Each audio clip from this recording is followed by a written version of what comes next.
nu pot uita. Nu trebuia să iubești, nu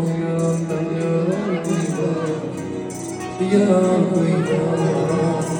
Dacă am avut